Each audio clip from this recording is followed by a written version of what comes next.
Hi there, I'm Trevor Coote, and this is Business is Fucking Hard, the podcast where business owners pull back the curtain and talk about the realities of owning a business. We'll hear their stories, learn some lessons, and have some fun along the way. Thanks for joining us. On today's episode, we are joined by Declan Edwards. Declan is founder and CEO of BU Happiness College, a social enterprise in Australia. After getting his start in business as a personal trainer, helping people improve their physical health, Declan found himself making the perceivedly spontaneous decision to transition to helping people improve their emotional well-being through happiness. Leveraging values and impact, we will hear how Declan navigated business challenges while keeping true to his social purpose. I hope you enjoy this episode. Declan Edwards, welcome to the podcast. Thank you for having me. Absolutely. So this is, I'll admit, because I'm early in the production of these podcasts, you're my first guest that I'm meeting for the first time as a guest on the podcast. Everybody else I've had a little bit of a connection to and kind of had a little bit of history with. So this is going to be fun. It's going to be interesting to navigate your experience and your experience in business as we go through the conversation. So let's start at the beginning. What was your first introduction to entrepreneurialism or business, and what did that all look like?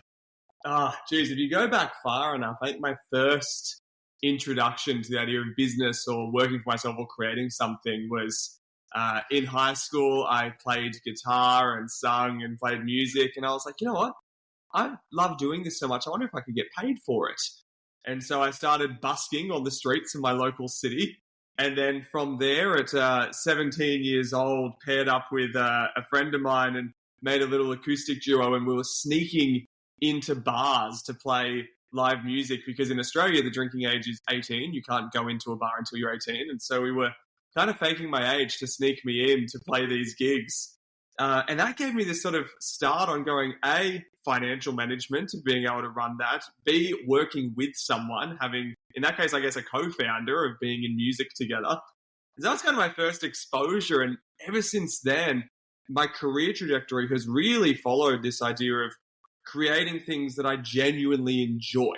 So it went from music to I fell in love with health and fitness, and I was studying a degree in nutrition and dietetics. So I opened a fitness business and ran that for a few years. And over that journey, kind of became more and more fascinated by psychology and behavioral change and, you know, what makes people tick, and did my postgraduate degree in positive psychology. And that led to the business I've now been running for the last 7 years, which is BU Happiness College, a social enterprise focused on growing global happiness. But the common theme between all of those is I was intensely interested and passionate about and curious about each thing I was doing. And so I kind of look at my business journey. I know a lot of business advice and podcasts is find a need in the market, find a gap in the market, solve it. To be honest, mine's been a bit more of a selfish pursuit where I've gone, I genuinely like this. I wonder if I can get paid for it. And that seemed to serve me well over the years. It's interesting. So I want to unpack a whole bunch of that. The social enterprise piece. I've had previous guests on that have ventured into that area. That's going to be really interesting to unpack. But I have used the word, and I used it in the TEDx, the art of business, right? And this perception that the art of business comes so easily to others and not to me, and the veil that we put up to protect others from seeing that. So it's interesting that you really did make a link of the arts of music, being a musician, and kind of the enterprise aspect of that, and tying that into working with a partner, going out and financializing that, and so that's really cool that you made that connection as well. Thank you. Yeah, no, it's been I'm reminded of the classic Steve Jobs quote where he goes, the dots of life can't be connected looking forward. It's only when we look back. And recently I've been looking back more and more on my career and my life and kind of going, oh, this actually all lines up and this makes sense. And I was able to learn those skills from being a musician, even things like learning to perform in front of a crowd. Like a lot of my work now as a founder of a social enterprise is public speaking and being interviewed on shows like this and talking about our vision and what we stand for in front of people. And I think back and go, man, at such a young age and so early in my career, I was learning the art of communicating with people on a larger scale and being able to make people resonate with something and feel something. And that's a skill that served me now in so many different ways in business that maybe I wouldn't have developed as quickly or as effectively had I not had those roots sneaking into bars playing music at 17 years old. So that's so amazing that you've been able to create that red thread for yourself and reflect back on it, like to be able to make that connection. So let's talk about that evolution of kind of going from those early days in the education. What prompted you? You said you wanted to make it something that you enjoyed, and that was kind of your motivation, was to you enjoyed doing this. Can I make it into a business? Tell me more about kind of that thinking and what that transition looked like as you navigated more into the business world and out of education and kind of the performance piece. Yeah, so I think my real big step into running a business as a business, not just as something kind of a hobby for myself, was coming into BU Happiness College and running this social enterprise. Because it meant we had a bigger team. There was a lot more responsibility and weight than a lot of my previous pursuits. And I kind of made that transition almost with two motivations. There was definitely pain motivation, and then there was pleasure motivation. The pain motivation came in the form of, by this point, I'd put in 3 or 4 years building up my fitness business. So like most business owners can relate to, the early years, you're getting paid a hell of a lot less than you think you would. You're working a hell of a lot more than you think you would. And just this is really, really, I mean, as the name would suggest, this is really hard. And I finally got to a point where I was paying dividends. I was, had a good client list. I had a good reputation. I was making pretty decent money for my age and experience level. And my wife and I took a bit of a break to go to the US. We traveled through the US for a bit over 2 months. And I realized as we were approaching the end of the 2 months that I was dreading going home to the business that I'd spent 4 years building. I was afraid to step back into that business. And that really hit hard. And I remember doing a lot of soul searching and going, what's behind that? And the core reason was I just didn't believe in what I was doing anymore. I didn't believe I was making the impact that I wanted to make in people's lives. The reality is, for a lot of people, when it comes to their health and well-being, it's not a lack of knowledge. A lot of people generally know what to eat and how to move their body. The problem's in behavior, and I hadn't learned enough about behavior change or psychology to do that confidently or well. And so I was having this real moral and ethical clash with my own business. And I remember saying to my fiance at the time, now my wife, hey, I think when we get home, I want to close the business. And she was gobsmacked. She went, what do you mean? You've sacrificed so much for so many years. How could you possibly think? And it was a real moment of, I could have fallen into that sunken cost fallacy of, well, I've come this far, I need to keep going.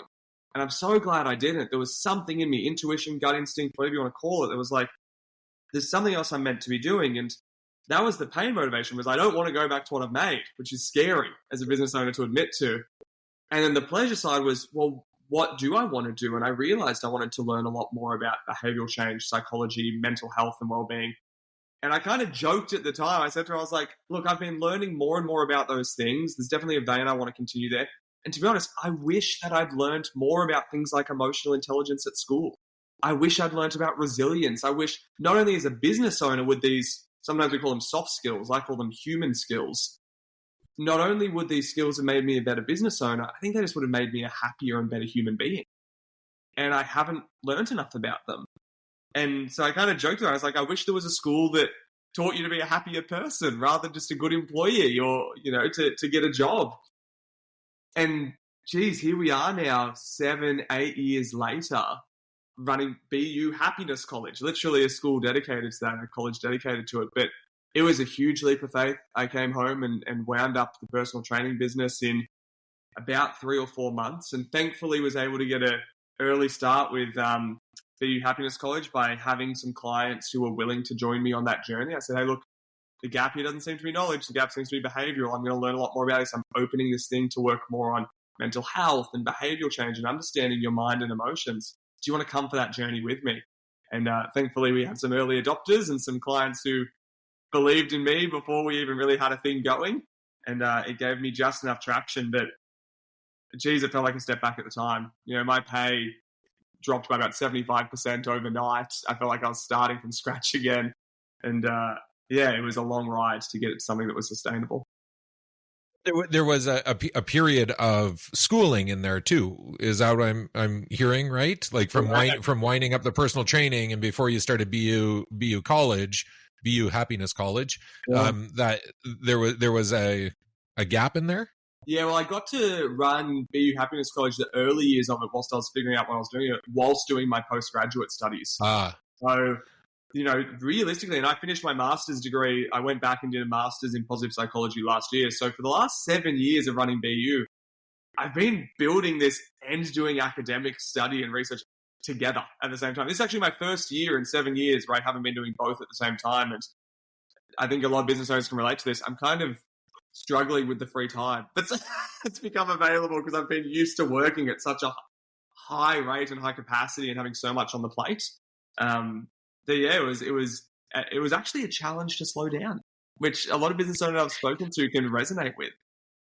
Totally. And I do want to come back to that as well, because I think that is a really, as you point out, it happens often, and it is a challenge for people who are high functioning, who have a high tolerance for capacity, to be protective over the time that they come into by divesting of a project or finishing up something kind of on the side. And all of a sudden that time can be lost back into the business. So I want to unpack that a little bit, but I think this is a really important thing for people to hear your story about kind of that transition. While you were traveling in the States, you just all of a sudden something triggered for you to say, I need to change something that I'm doing. And so I want to unpack that, but lay the groundwork a little bit for me. You were a personal trainer. Did you had your own book of business? Was it in a gym in a city, or was it busy? Like how did that all? Just give me a little bit of context around that. Yeah, so regional area, and it was between kind of a blend of three different things. So it was in a gym a couple of days a week. Outdoor boot camps and fitness classes were becoming really big at the time. Okay. I kind of rode that wave. But then also there was a real gap when I noticed no one was really offering at-home services at the time. And, I'd gone through my own challenges with my health and fitness journey and knew how much anxiety and insecurity can relate to kind of starting that journey in public eye. So going to a group class. And I was like, I bet there's so many people out there that really, really want to take positive steps forward with their health and well-being, but it's so scary and intimidating to start. Where do these people feel safest and most, comfortable?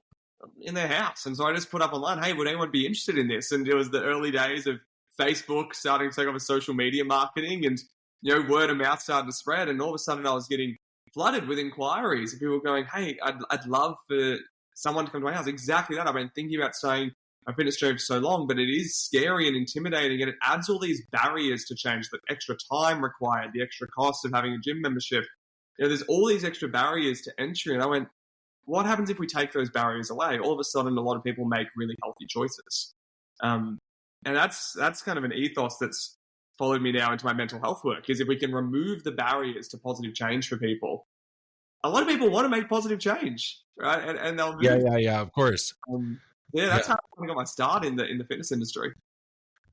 So good segue there. Positive change. You're even like, I think the piece, the reason I wanted to go back to it is the perception of your fiance at the time, now wife, where you say something to her and she's caught off guard by it, right? So what was happening in your mind that you could distinguish between something that was turning into arguably a success, everything that you had been trying to work towards to build, But what were you seeing or feeling that made you think, okay, even with that, I need to make a change? Yeah, I think the thing that made the biggest difference for me, I'd been fortunate enough to work with some incredible coaches and mentors myself at the time. And one in particular, who's become a really good friend of mine, a man by the name of Sebastian Terry, was kind of my first role model of someone really intentionally creating a life aligned to his values, his definition of success, his idea of happiness. And so as I'm building the personal training business and getting ready to go to this, trip to the US where all this change happened for me, I'd already been starting to think about, hang on, have I actually set this business up to be remotely aligned to my values in the first place? Have I set this business up to be aligned to my definition of success? Or have I just launched it and gone, well, a successful business is what I see on social media or what I read in people's biographies? Have I actually set this business up intentionally? And I realized I hadn't at all. And so I'd been wrestling with that idea whilst traveling of going, well, I'm now confronted with the pathway of what does it take to shift this business to align more to what I define as a successful, fulfilling, happy, thriving business rather than just, focusing on success via how many clients and how much money I make alone. Like I want to think as success as something more complex than that and comprehensive than that. Or I start again. But I start from that lens of, from day one, this is being built to have purpose. This is being built to align to my values. This is being built to align to my definition of a happy and successful, not only happy and successful business, but my definition of a happy and successful life. And as I looked at the two different options, sort of weighed them up on paper, maybe it's a false dichotomy. There was probably third ones available at the time, but those are the two that were staring me in the face. I recognize that the idea of closing one business and starting something new, but starting from day one, really intentionally, really aligned with purpose, I felt equally terrified and excited by that move. The other one didn't give me that blend. And what I've realized about myself, and I've started to see this more and more in other people as well, I'm starting to believe that there's some form of internal compass that we all have that's trying to guide us towards good decisions as business owners, as leaders, even just as individuals. When we feel equally scared and excited, good things tend to happen. Like if I look back in my life, all the best decisions I've made, the biggest changes, the things that really moved me forward in life or in business were normally preceded by this chapter of, I'm so scared of this change because it's so far out of my comfort zone, but I'm also really excited by it because it aligns to something within me, be it my values, my purpose, my vision, whatever it may be. There's connection there personally. And so when I realized that those two came together, I call it kind of a green light theory now, a green light moment of equally scared and excited. I went, I just need to trust that. And, I think to a degree, there was also a bit of naivety and ignorance is bliss of, I was young at the time, I was early 20s. I didn't have as much weight of responsibility. I tell people very openly now, I'm like, I don't know if I would start the business that I have now if I was starting again today. I don't. Like, it's a completely different life that I'm in a different, lifestyle and a different approach to life. But for the time, that was equally scary and exciting. So something we went, you know what? The worst case scenario is I go for it. If it fails, I've got a degree to fall back on. I can always get a job at a hospital. I can always get a job in the healthcare system.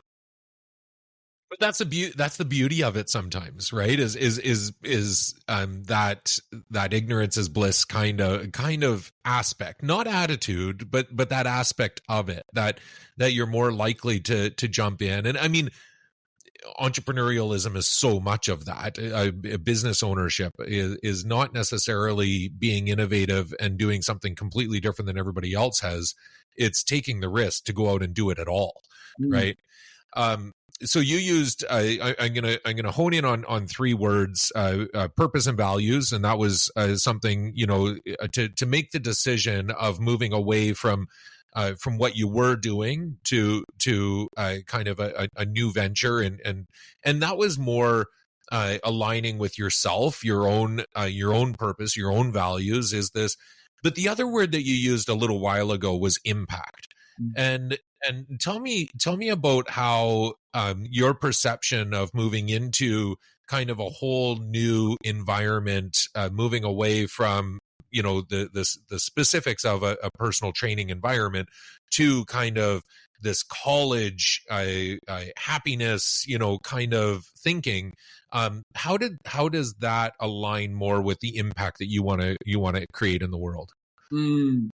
Yeah. So when I made that move and started, opening what would become BU Happiness College, because it was so aligned from day one with, well, what's the purpose of this? What does it stand for? I didn't even know at the time that there was such thing as a social enterprise or a for-purpose, for-profit organization. Right. I didn't know about any of this. I was just like, I want to have something that feels meaningful to me.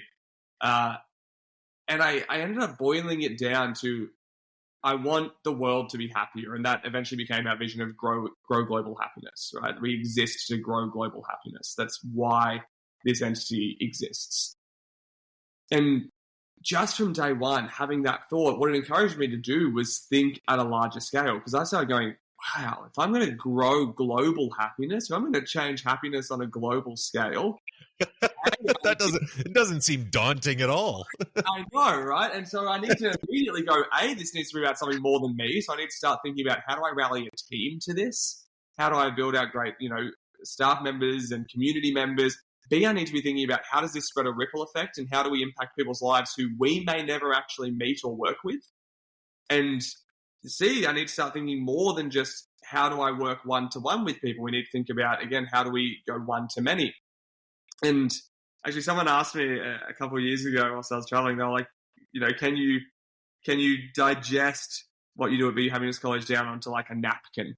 And I went, yeah, I can now. It's taken many years to get there, but I can. I wrote at the top, purpose to grow global happiness. How do we do that? And I went, well, first step, we help individuals be happier. And that's what we went to market with, because that's the community I already had from personal training. I knew how to work with people on an individual scale. I already had people who wanted to better themselves. And so we started with personal happiness coaching. And to this day, it's still a fair chunk of our business, and our revenue comes from working with individuals. We've got members and graduates now in 5 countries who've come through the college and learned those skills to manage their mind and emotions better. I went, so that's number one. That'll get us going. It'll help get revenue in. It'll help us build, because we did it lean startup style. We've never had $1 of external funding. It was all done just on, can we bootstrap this? And then I did a second line and went, there's going to be a point where working with individuals as our only offering is not going to help us move to that vision of growing global happiness. So where are these people spending most of their time? What's got a huge impact on their mental health and well-being? Their workplaces.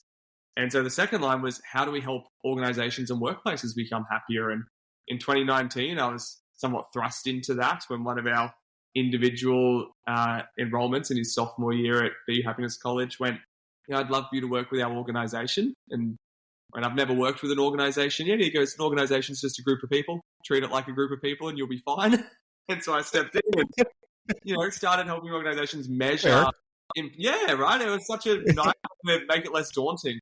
But next time, helping an entire organization address their people and culture strategy and work on their employee experience and learn how to stand out as an employer of choice. And that's now our fastest growing arm of the college. And then the third arm, which we haven't moved into yet, but is the big picture that we're moving towards, is this idea of so many countries measure their entire success just on GDP. Right. And just on economic growth. And even the creator of GDP as a measure said, this is a fantastic measure for everything except that which makes life worth living. And I worry that if organizations, industries, entire countries are hinging their success just on economic performance, they're going to make really poor decisions for the well-being and thriving and flourishing of their citizens. So what we're seeing now is this movement from countries to start going, how do we measure gross national happiness, or GNH? Or gross national well-being is another measure. So how do we measure the well-being and flourishing of our citizens alongside our economic development as a country? And I really see the next step in evolution, and for us as a social enterprise, is to help, where I'm from in Australia, to help Australia first and then potentially other countries make that move and do it in a way that's really evidence-based and measured. And I think when we can hit all three of those, our vision of growing global happiness, I would feel that we're very much aligned to that, and we're making a dent in that. We do hear annually the polling or surveying that's done of global happiness and kind of rated by country, and the Nordic countries always come out on top, and it's always a quick clip in the news. You kind of feel bad about yourself for living in a country that's not high on the scale for about 10 minutes, and then you move on with your day, right? Yeah.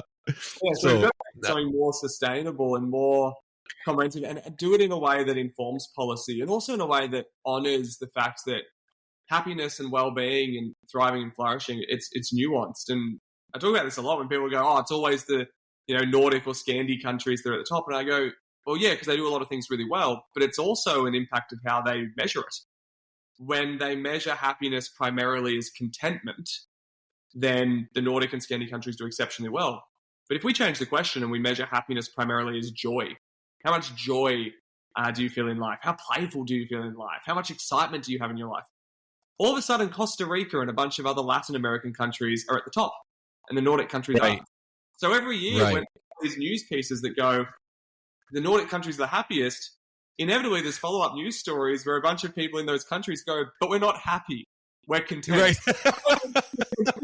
It's like, so if you ask, well, how much purpose do you feel in your life? How much achievement? How much accomplishment? Singapore ranks really highly. And so, this is the beautiful thing about my work in studying and researching happiness is like when you change the question a little bit, you suddenly get very different answers. And I think, again, if we can create something that's comprehensive, it's cohesive, it's consistent, and countries use that, then I think we will make a happier planet. Yeah. I really try in this podcast to stay on the topic of business, like just talking about kind of your business experience, and it's so easy to start steering off into the conversations about what your businesses do, right? What the guest's business does. And this one is really hard for me because I'm fascinated by this. I want to talk to you about all the happiness things.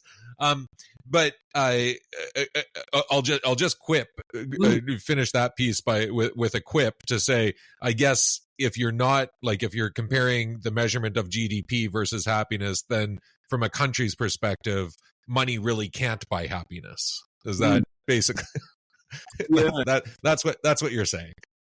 Yeah. Like on a country level, and look, even to a degree on an individual level, we know money makes an impact on happiness up to a point, then it stops. Right. And I see that a lot in business owners. To bring it back to the business conversation, and even in myself, the pattern of sacrificing happiness and well-being in the pursuit of financial or commercial success. I cannot tell you how many chapters I went through, and I'm a happiness researcher, right? The amount of chapters I went through really struggling with my own mental health and well-being, the chapters I went through of struggling with my own happiness, with my own sense of self, because I was hinging so much of my self-worth on, is the business going well? If the business is not going well, that means I'm a bad leader. I'm a bad person. It means I'm not successful. I'm failing people.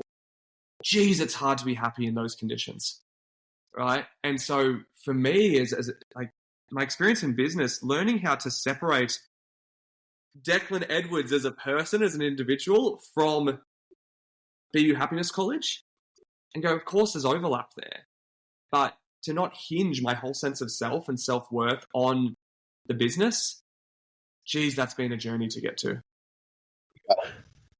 Yeah. And so much of it, like there's aspects that are so interwoven that it's hard to pull them apart. So you use the example of like the financial success of the business, and you start to tie yourself to that. But something that doesn't get talked about enough, I don't think, for business owners is the responsibility that they end up feeling for the financial success of their employees, or at least the financial stability of their employees. And that burden goes to bed with you every single night. If the business isn't successful, all of these people can't pay their mortgages or their vehicle payments or whatever it is. And that's a burden that isn't talked about enough, I think. Definitely. And it's a burden that I've really wrestled with, particularly over the last probably 5 years. When we started getting a bit of early traction with BU Happiness College, I remember in 1 year, we went from 3 people on the team to 11. And it was the worst experience in running a business because we didn't hire intentionally or effectively. We didn't set these people up for success. There was so much that I needed to learn as a leader and as a business owner that would have made a difference there. But we ended up just going, we've got all these people. And again, it was because we had these, looking back, these ineffective measures for what is a successful business. So I was like, successful business, their employee headcount is going up. They're employing people. They're creating jobs. They're growing. Yep. We're a fast business, right? Yeah. And so I was kind of hiring for ego. I was hiring people because I wanted we were growing. And I think the next year, we went from 11, dropped back down to 7, and I'm sort of, finding my sweet spot now of like, where's a sustainable number? But I remember at one point I was saying as a happiness coach, I was like, I want to be the Harvard of happiness. I want campuses around the world. I want thousands of stuff. I couldn't think of anything worse now, to be honest. But yeah, the relationship, I'm so glad you bring it up because especially, being a startup, being bootstrapped, being a social enterprise, some of the people on our team, and some of the people on our team have been here now for 5-6 years of the 7 years that we've been running, they took personal risk to be here. Right. Our first employee was one of our first graduates and it's like, wow, this made such an impact on my life. I want to do this work. And I said, well, these are the qualifications I need you to have. Go get them. And I kind of, to be honest, thought that would get rid of her. I was like, oh, she's not going to do it. And then she came back with the qualifications. I went, shoot, I've probably got to hire you now. But, she ended up leaving a very stable, very well-paid corporate job in the city to take this journey and believe in this vision with us. And look, it works really well for her lifestyle. We've got a lot more flexibility as a small business than a corporate job, but that's still a lot of financial risk and career progression risk that she took. And that weight, like, I really have been aware of that for so long. Of like, people have believed enough in this vision and this business and in me to take risk in their life. And that's something that should be honored. But it's something that I can't let overwhelm me. It's something that I can't let cloud my judgment. And that's hard to feel personally responsible for it and connected to it and honor it, whilst needing to be able to go, and I need to make decisions that are in the best interest of the entire organization. Our previous general manager used to say to me, if the ship goes down, we all suffer. So we've got to make decisions that prioritize the safety and security and stability of the ship over the sailors, which is hard, especially, I've got a background of, and I think a lot of business owners and entrepreneurs struggle with this. There's an element of, I want to be liked by people. There's an element of people pleasing. There's an element of, I want to make people feel happy and good. And sometimes there's decisions that fly in the face of that. And then there's all of that, and that comes back to like all of those aspects. The purpose, values, impact, like all of those things are what you want to place on the world, or what drives you, right? What motivates you. But then there's the inherent ego that we all have, and as a business owner, to be perceived, if you have to lay off a bunch of people and you go from 11 to 6 or 7, and then people look at it and say, oh, the business is struggling. And then you have that piece weighing on you. Like, I can't possibly have that perception out there of me. It's a battle back and forth. And I think, to be able to pull back that veil, and for a lot of the business owners out there listening to this, all three of them, they'll listen and appreciate that, this isn't just happening to them, right? This is an experience of a lot of different business owners. Yeah, without a doubt. Yeah. And I think what has made the biggest difference for me over the years in that space is having a very, very clear one-page set of principles or philosophies that I use to make decisions. Because then it's not based on how I'm feeling at the time. It's not based on like me as an individual. It's like, and to be honest, it's like, this is our philosophies that we all buy into as a team. So all of our team, all of our staff, everyone involved at BU goes, hey, this is how we make decisions. It is based through our purpose and our vision of growing global happiness. It is based through our core values. It is based, on weighing up what's equally scary and exciting, the green light principle we use in decision making as well as an organization. it is based on how do we prioritize the ship and the health and safety of the ship overall. And so everyone agrees to this. It's part of their onboarding now. As we hire people, they come in, we go, we understand how decisions are going to be made, whether it's decisions in easy times or decisions in hard times. They're all going to be made from this same guiding set of principles. And I'll tell you what, that has made such a difference for my peace of mind, such a difference for my own mental health as a business owner, such a difference for our team in terms of a sense of buy-in and ownership and collective understanding. Yeah. It's something that I can recommend to any and every business owner is have a one-page set of principles or foundations about how you make decisions. Be it easy decisions, hard decisions, good decisions, bad decisions, whatever. Right. How we're going to make a decision. And if we can look back on a decision and go, we made it from those principles, then whatever the outcome, we stand by it. Whatever happens as a result of it, we stand by it because we made a decision in a way that we have agreed to make decisions. But if we make a decision that doesn't align with those, hey, that's where we're probably going to have problems. And it gives you, I wrote an article during COVID actually about decision making, and in that environment, everybody's making the decision that they think is best for them and their business and their people and the environment that they see themselves in.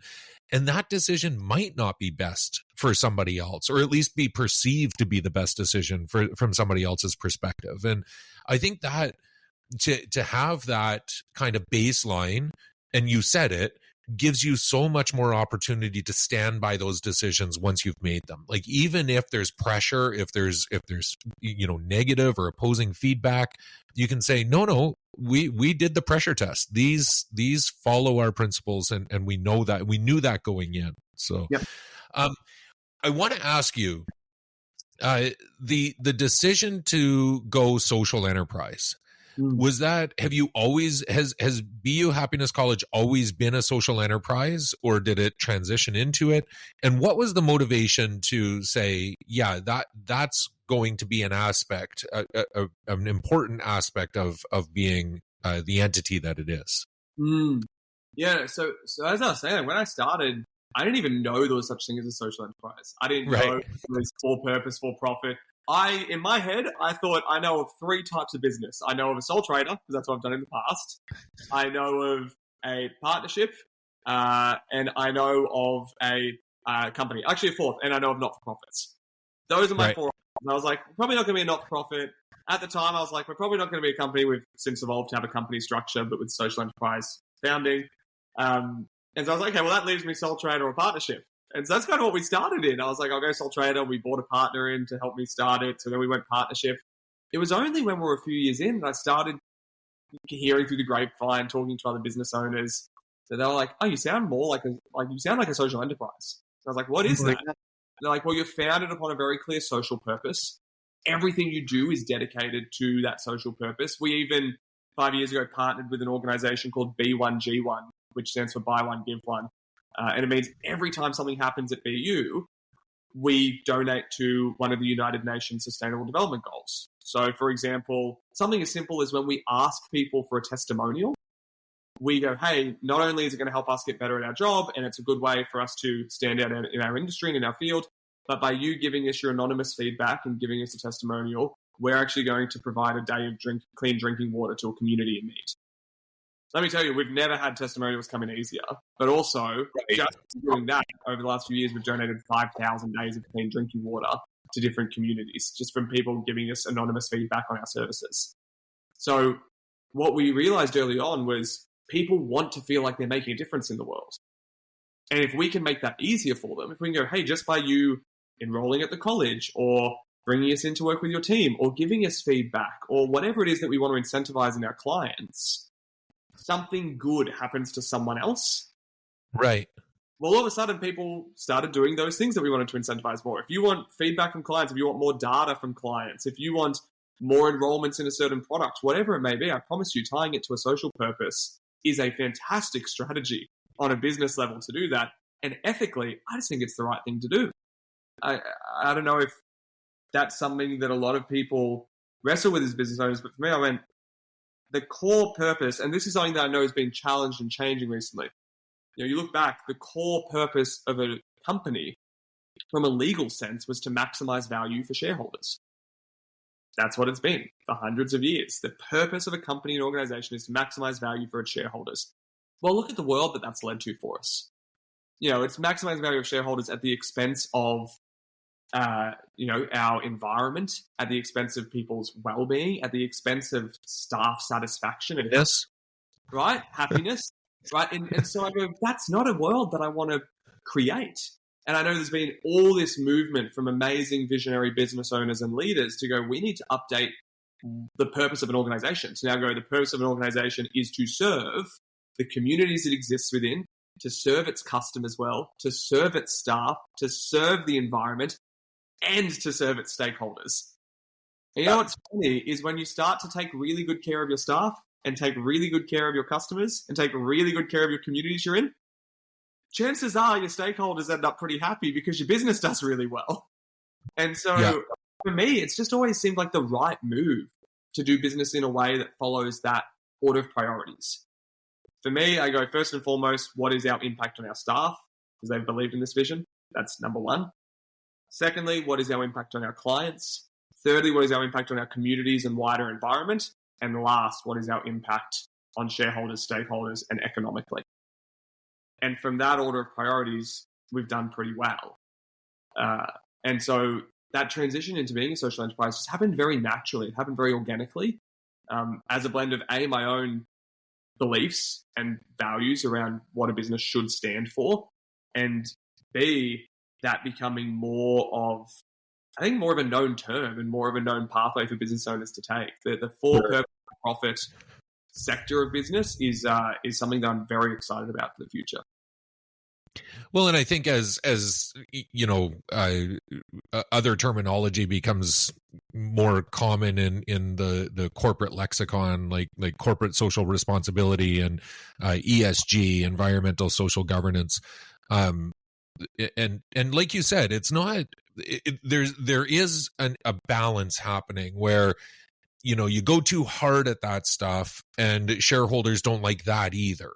But there is an expectation for corporations to have maybe not a social purpose, but a social impact, like a positive social impact to some degree, right? And balance that against. So if that's the expectation from customers and to build a better customer base and a broader customer base, then you do that, and your shareholder, like you said, it's all connected. Your shareholders then become happier because you're building a broader customer base because you've created more social impact as a corporate entity. So, and you're just being really forthright about that. You're making it a pointed aspect of what the corporation is doing. Definitely, and not just to touch on that, it's not just a way of expanding your client base and getting more clients, but also so many industries. I don't know if it's the same way you are, but I know in Australia, so many industries are struggling to attract and retain great talent. They're really sure. And I promise you now, this emerging generation that's coming through of talent and of employees deeply, deeply care about the purpose and impact of their work.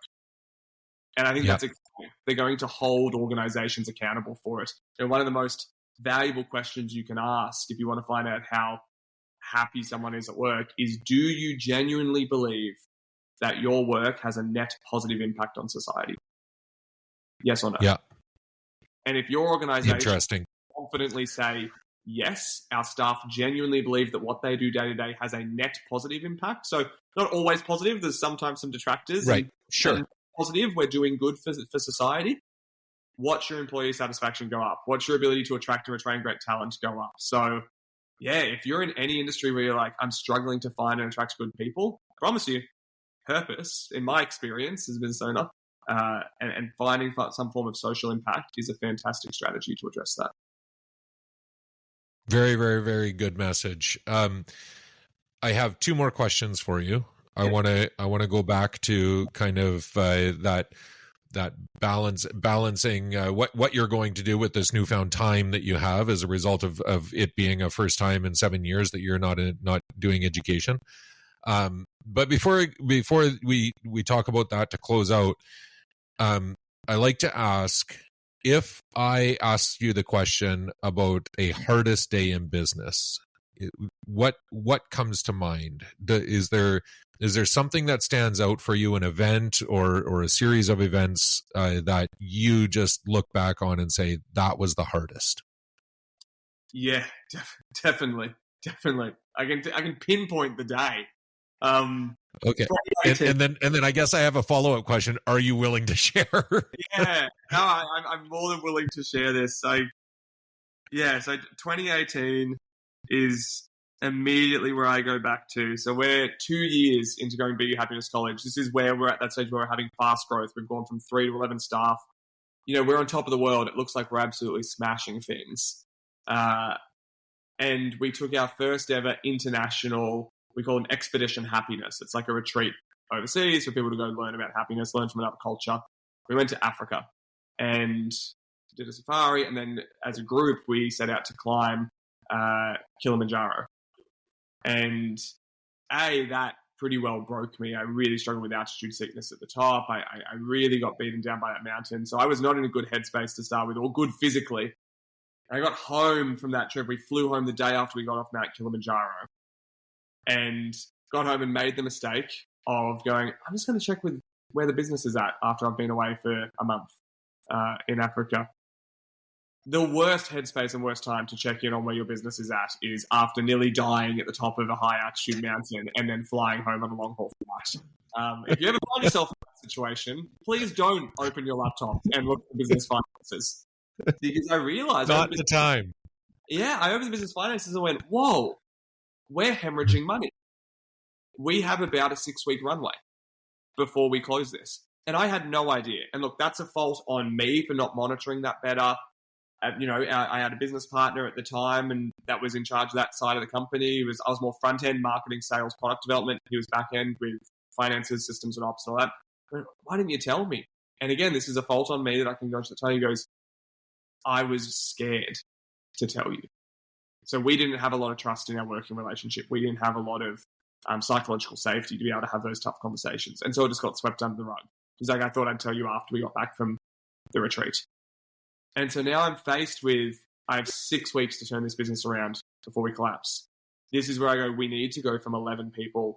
We need to reduce down to a core staff as fast as possible. And I'll tell you what, that at that night, I barely slept at all, but I reckon I spent 4 or 5 hours on, I don't know what it is in Canada or the US, but in Australia, we have seek.com, which is where you go to if you're looking for a job.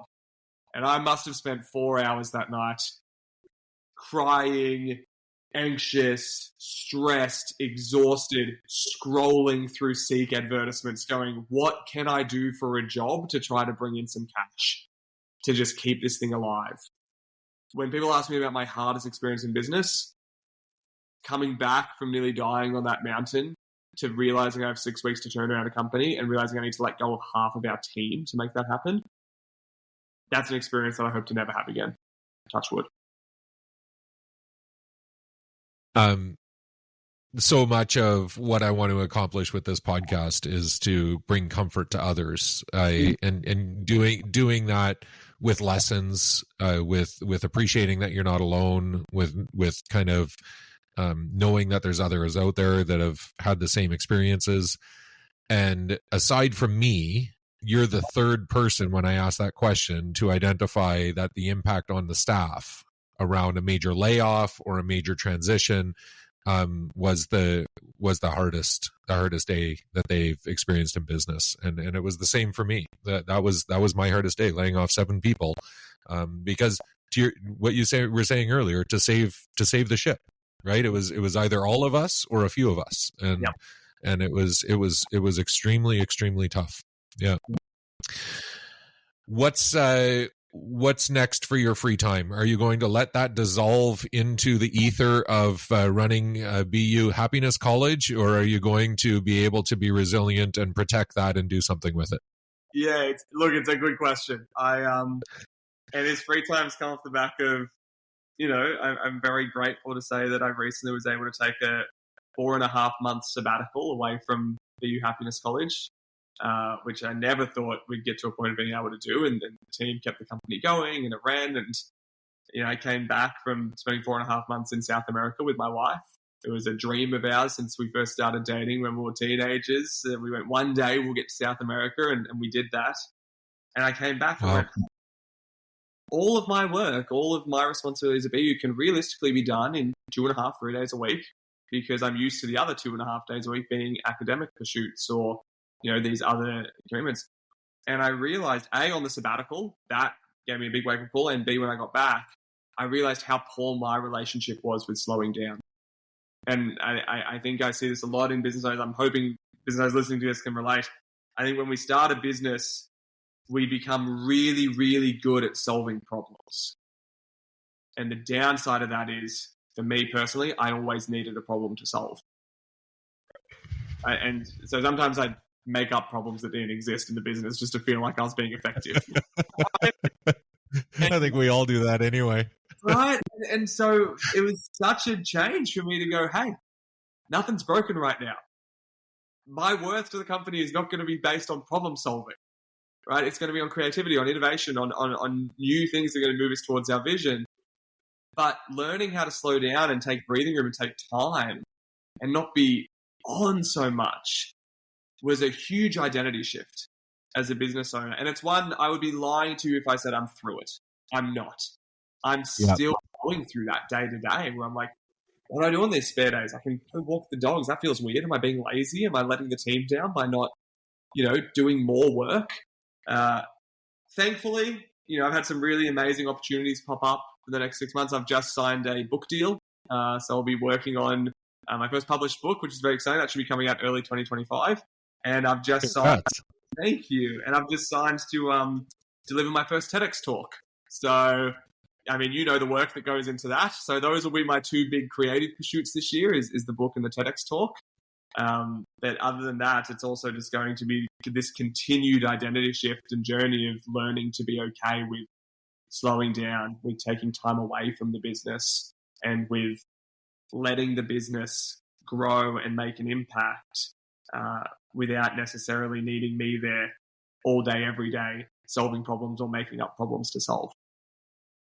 Yeah, I like that.